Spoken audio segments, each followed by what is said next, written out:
আচ্ছা ভাই, ওই সাপটা মাটির ওই হাঁড়িতে দিয়ে বাইন্ধে দেন। রাতুল, জি ভাইয়া। রান্নাঘর হাঁড়িতে মিষ্টি আছে, মিষ্টিটা নিয়ে আয় তো। আচ্ছা ভাইয়া, যাচ্ছি। দেখি তো কি মিষ্টি। ও, আমি তো ভুলেই গেছি। বিসমিল্লাহ। এই তো মিষ্টি। এই কি স্বপ্নে দেখছি না তো?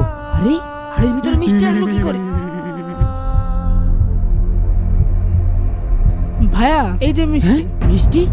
সাপ কোথায় গেল? হ্যাঁ? ওরে, ওরে, এই, এনার আবার কি হলো?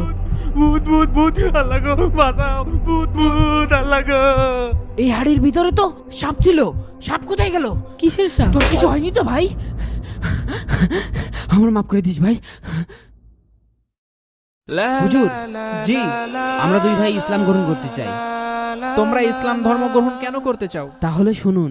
বিসমিল্লাহ।